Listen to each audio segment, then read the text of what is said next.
Hey everybody, it's showtime. I'm Mike Sandoval. We're here for the finale of the WandaVision review show. 9 weeks of episodes in the first Marvel Studios television series. And I have Tatiana, she's here today. Malik Patterson is here. What did you guys think of this finale episode for WandaVision? I'll let you start. Okay. Well, I thought this was like the best, episode, but I wish it was something that we saw more towards the middle because this is some action that I was waiting for since the whole show started. And for it to have been in the finale, I'm kind of bummed out because I wish I would have seen more going on. Yeah, I mean, it from 6 until the half of episode 8, it put a sour taste in my mouth. They wrapped it up at the end of this episode pretty well. I can say I wasn't completely disappointed. I thoroughly enjoyed it. It answered some questions, and if you are a real Marvel buff, it kind of lets you open to what's to come. Like if you know, then you kind of know, and I'll explain later. We just want to introduce it. Good show. Overall, I think it's a pretty good show. It's not Marvel's best work, but I think it was a really solid TV show. And it was a good one starting off for their first Disney Plus show. Mm-hmm. See, like for me, it's a good show. It's a 5. It's not bad. It's not terrible. Or it's not terrible, nor is it really, really good. Mm-hmm. But it's a 5. It's decent. There's some good points in there, but also there's bad points in there. And like I like the way they were taking risks from first episode 1 through 5. Mm-hmm. They really did take a lot of risk, and it pulled you into the series. But then the derailment started at 6 and 7, and then when you got to 8 and 9, which 8 and 9 were the better, the back half episodes, 8 and 9 were the best. Mm-hmm. But there's still so many things they didn't left on the table, so many questions they didn't answer, so many things that left you like, huh?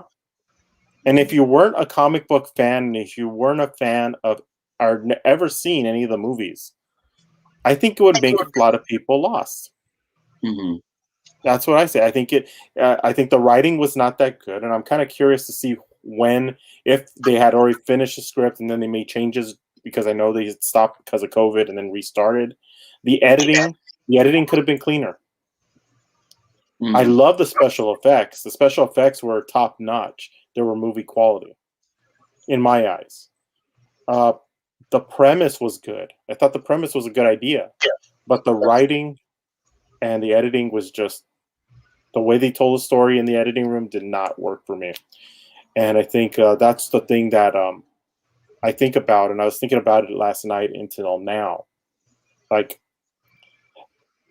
compared to like Agents of S.H.I.E.L.D. and Agent Carter, Inhumans, this is definitely better than those. Mm-hmm. Bar none when it comes to television, but it isn't the best. I'm still looking forward to Falcon and the Winter Soldier and what Loki's going to be like. Mm-hmm. But I'm kind of curious to see how this is all going to play out, especially since Falcon and the Winter Soldier was supposed to be the first show, this was supposed to be the second show, and then Loki was supposed to be the third show. So I'm kind of curious to see how it all plays out.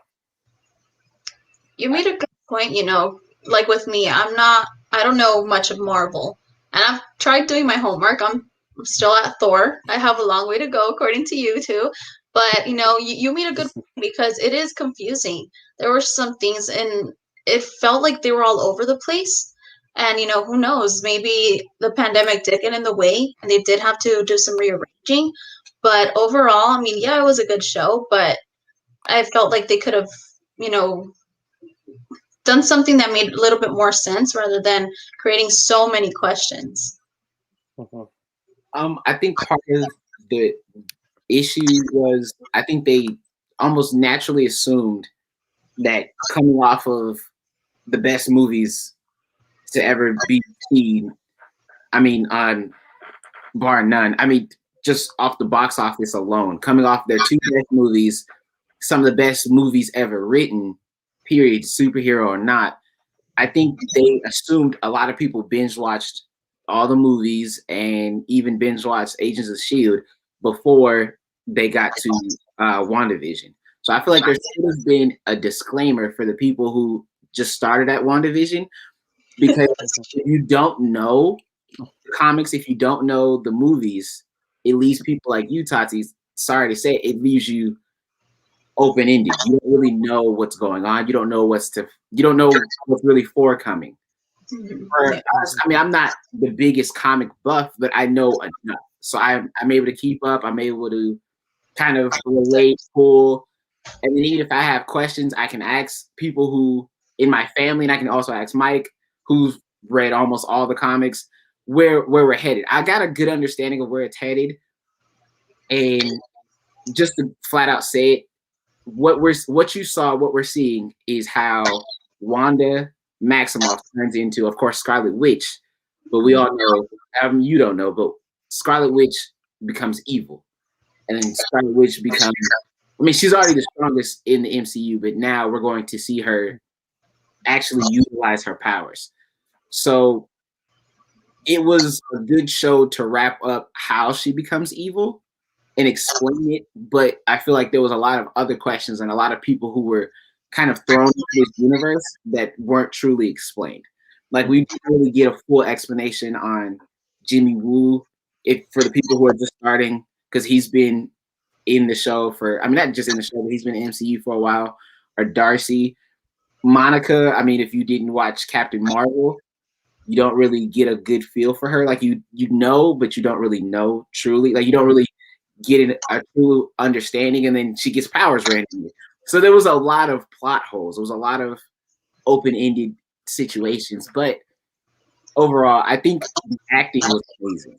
The acting, the actors were great. The writing, though, like we've all pointed, it kind of goes to show maybe they kind of canned it out for a while and then picked up Falcon and the Winter Soldier and said, okay, let's put our best writers in this. Let's make sure we perfect this. And gave it to their B writers for 6 and 7 and part of 8. I don't know. But it's tough. It's a tough one. Yeah. What do you think about this scenario? Like, if we didn't have COVID and this came out on schedule a year after Infinity War and Endgame concluded, would it have been different if it was a year out instead of almost 2 years? We're coming up to 2 years since the last. 2 years since the last Marvel movie. I mean, what are we? It would, if everything was still the same, if everything was still the same, it would give you a better understanding of who the villain was, because you leave Marvel fans with 2 years of not a whole lot of content.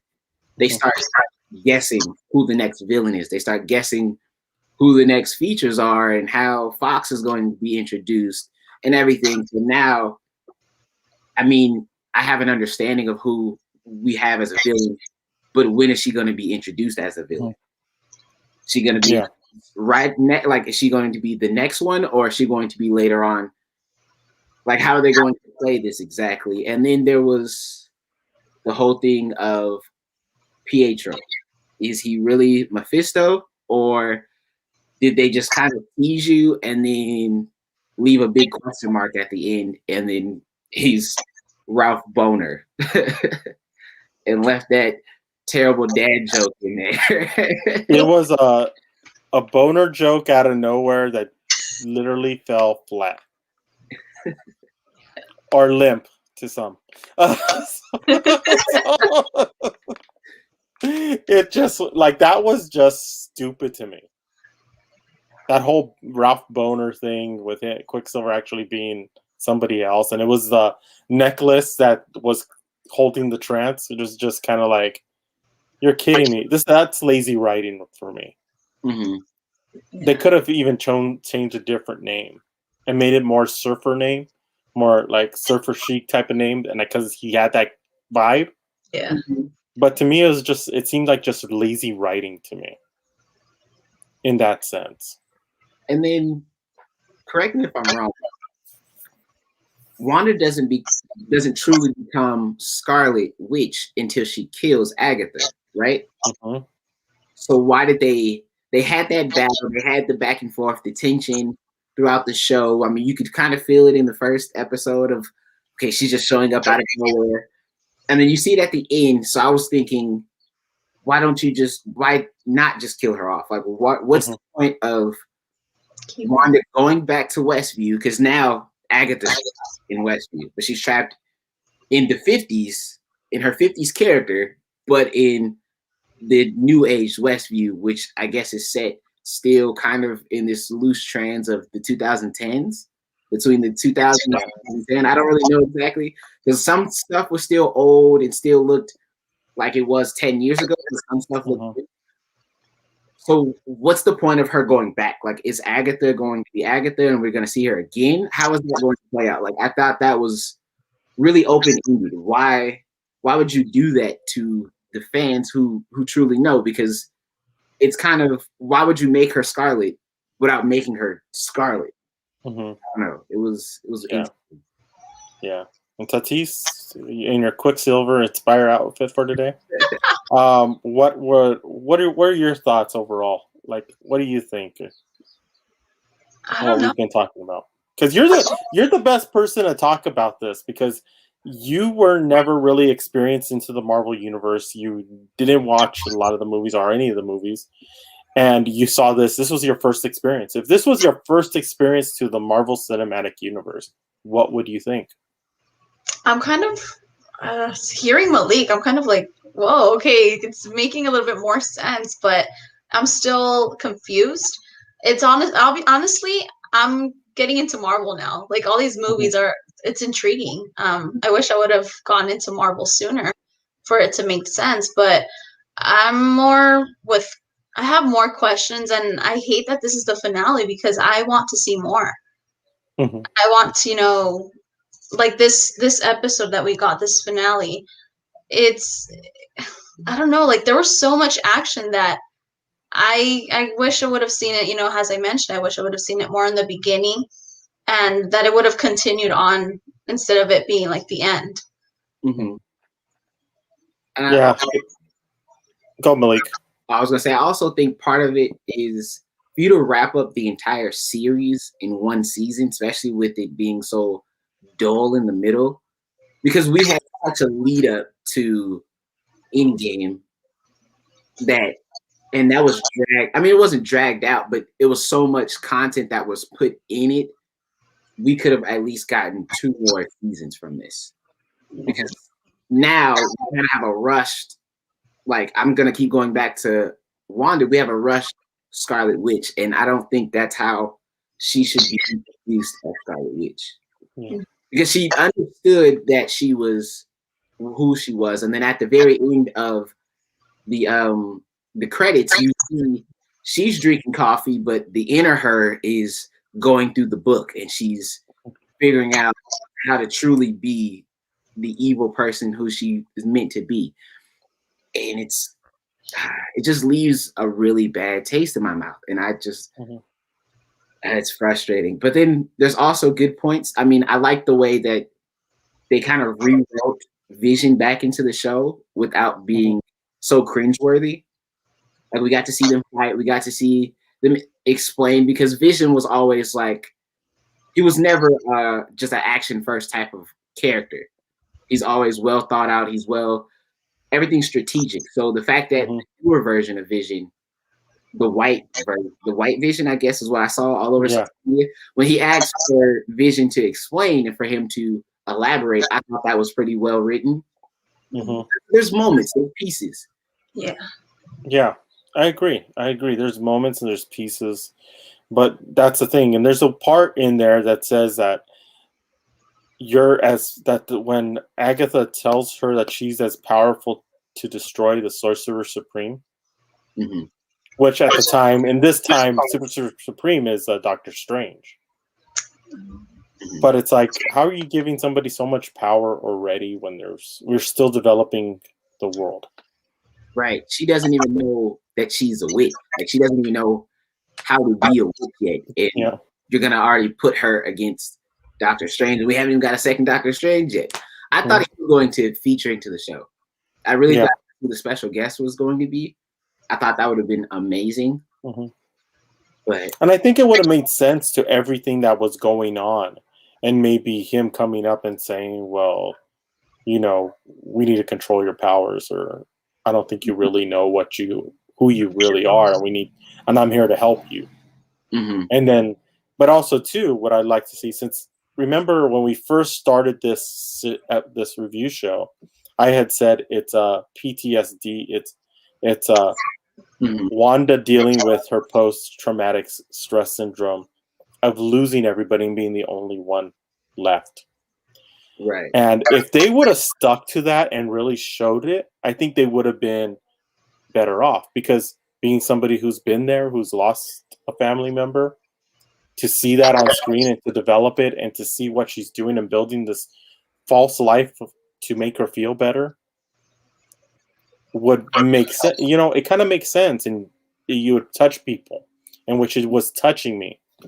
But when you start seeing episode 6 and 7, and then you see Agatha and making it seem like Agatha was the one who did this, and it's like, you need to explain it more, like, and show Agatha the fact that, like, yeah, we saw that she could absorb powers and absorb witches' powers, but how? Why? What happened? How did she become that person who can absorb powers? Right. And how and why and I wish it would have showed more why she wanted Wanda's power. They also didn't really explain, because for you don't really, for Tati, you don't really know that Agatha is really strong. Like, Vision can't really take on Agatha by himself. You know what I'm saying? But you don't really know that, because the only person she fought was the other stronger person in the entire universe. So it's like when you see two strong people fight, it's like, oh, that it doesn't look like that person doesn't look as powerful as people say, or as powerful as the comics, or whatever the case may be. Like, there's so much tension and there's so much buildup between Agatha and Wanda, because Agatha kind of trains Wanda, but you don't really get that training. It's kind of a rush training. She shows her how to do some magic, but it's kind of a torture method. She uses her family against her. She uses her own self against her to teach her, instead of bringing her on as kind of like, I don't really know how to explain. I mean, bringing her on and showing her the ropes first before giving her the reins, kind of, so to speak. Yeah. Yeah, I wish, they gave like a backstory. No, in some episodes they kind of did give backstories, but I wish they did it kind of in almost like each episode to know what they were going to be talking about, since it seemed like they were all over the place in each episode. For those episodes to make sense, and implementing a backstory of whoever they were going to be focusing on. Because it's like with Agnes, when we first met her, it was like she was part of like the main character before we found out she was like the one behind everything. But I wish, they gave that backstory of how she became involved, Right. And then there's also that like subtle tension that I know you picked up on it, because we talk about it on the show, even before and after the pre-show. But if you were to watch this show and you didn't have me or Mike, you wouldn't really pick up on the tension between Monica and Captain Marvel. How that's going to be explained. And then they didn't really, like, they showed it, but they didn't really give a full backstory of why there's tension. They're going to show it later, of course, because a lot of these questions and a lot of these frustrations that we have is going to be explained later. I just wish they wouldn't give you the snippets and then let it die there. Like, they give us a snippet of that and then they let it just fizzle out until the scrolls came at the end and like, oh, we're going to show you, we're going to take you up. So then it kind of gives you somewhat of an answer, but not really. It's still, everything was so open-ended, and I feel that's why you can't really rush shows. I mean, it's this. the good and the And then bad. there's another point I had to bring up because I just thought of it right now, and I just remember it not only from last night, but right now. When they took the trance off of that one lady, and she goes up to Wanda and say, "Is it okay? Can I go see my kid and give him a hug because they've been trapped in a closet all this time?" Mm-hmm. Like, what the hell was that? Like, she was trapping. Like, there's people there, there's kids there who were trapped, and if that's the case, like, you're thinking that. Come on, she has to be a bad. Like, she's evil at that point. Like, who does that stuff to separate from their parent? Mhm. And that was a big thing that I was like, and they still made her come off like if things aren't like inside the people don't really get her, don't really like her, Mhm. but like, oh yeah, but outside of that, those people, like, she'll be fine and she'll still seem like a superhero.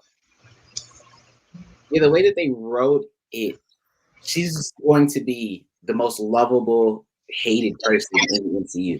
Like, of course, you're going to dislike her because of what she turns into, but are you going to dislike her because the shows or the movies make you dislike her? But if you watch WandaVision, you're gonna always have a soft spot in your heart for Wanda because that's what they did. The entire show was showed you, hey, look at her PTSD, but then look at this, and then look at this.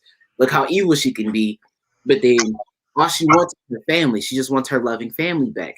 So it was really scattered. Mhm. Yeah, That's true. I agree. It's like with Wanda, you know, I didn't really see her as like a villain. I see with the whole PTSD, that's something, you know, if I were to be in her case, that's something I would do too. And it's like the ending when Monica Rambeau like mentioned like how she related to Wanda. That part made me tear up when she said that she would do anything, you know, to bring her mom back. Mm-hmm. Wow, that part was powerful.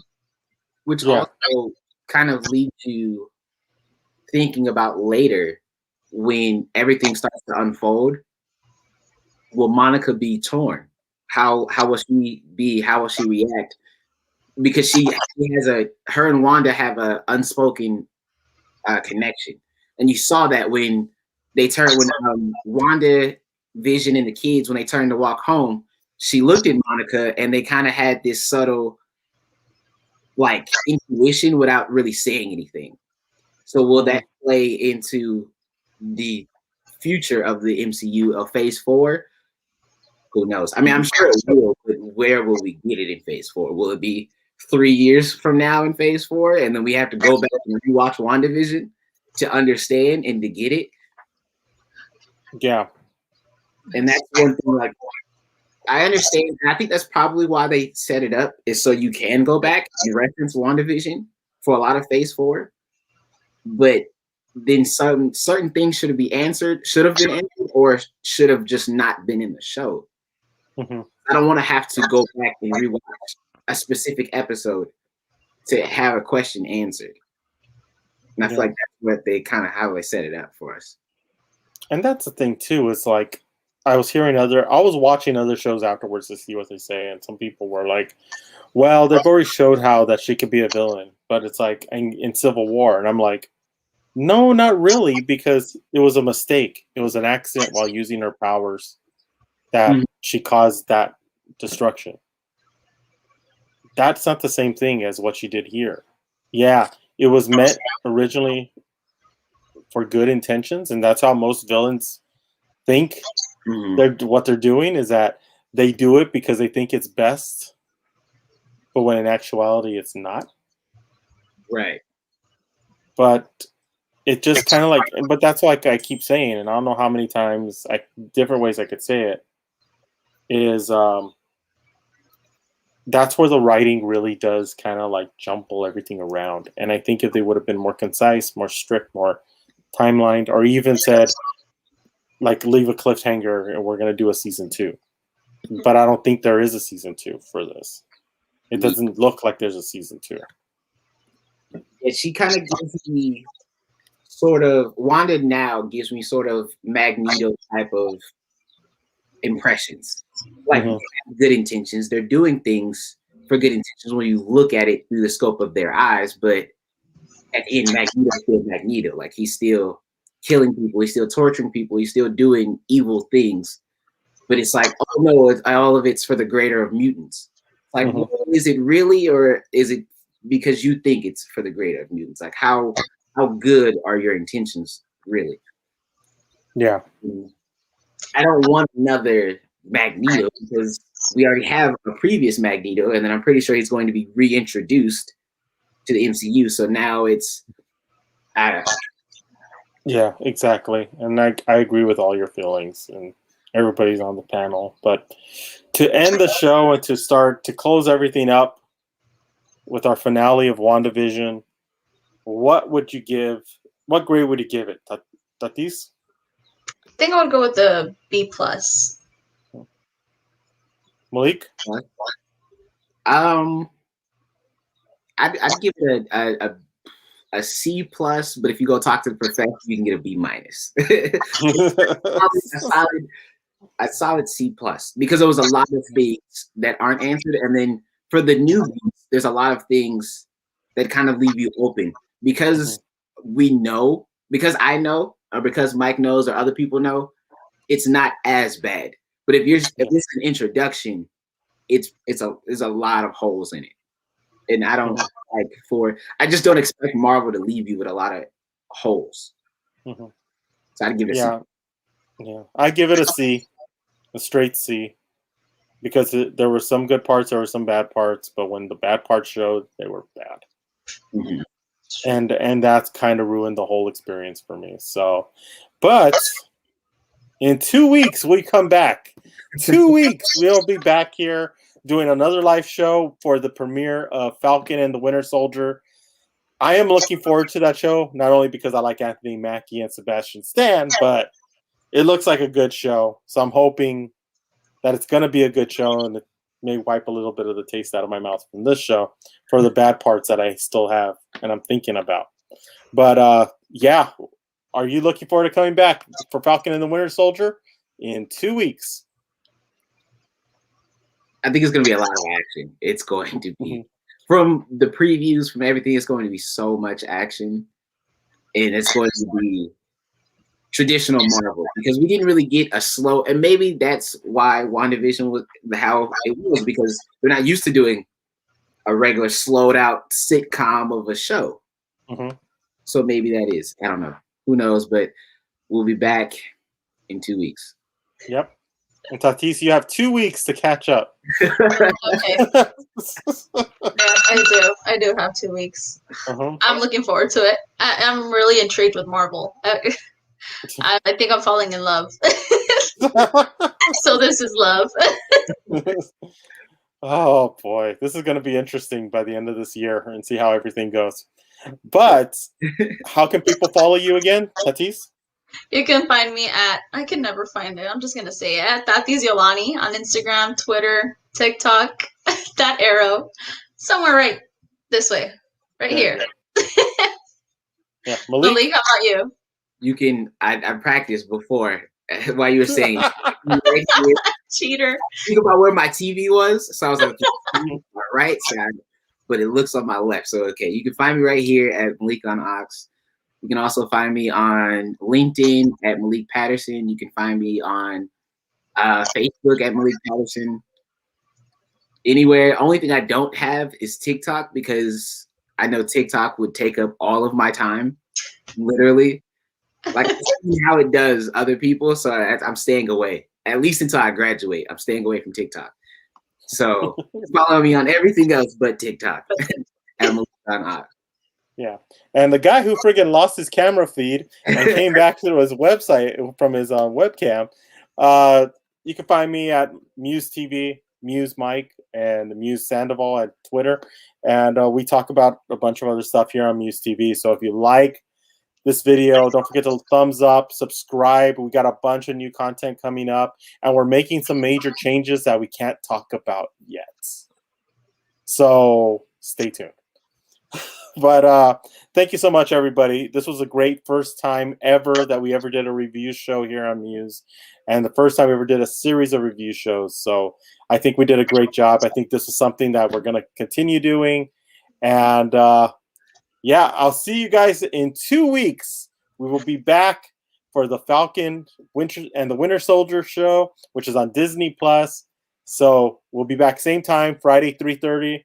And then maybe since it's towards the end of summer when this show is going to end, maybe we'll come on live at the end of this show at midnight if we don't have to work or do anything the next day. So there we go. But thank you so much. See you next time. Don't forget to subscribe. And also, before I go, the Hollywood Critics Association Awards are starting in an hour from now. So go to musetv.net where you can see the Hollywood Critics Association Awards. We're honoring Zack Snyder, The Rock, Lin-Manuel Miranda. They all are going to be present and saying something and doing something either virtually or non-virtually. So this will be a good time to go head over. Go to musetv.net. You can watch the show at 5 o'clock, starting at 5. Go in, have some fun. And I'm actually presenting an award. That doesn't happen that often. Oh, I did it last year and I did it this year. So that's good. So come in, have some fun. And we'll see you next time. See you in 2 weeks. Bye.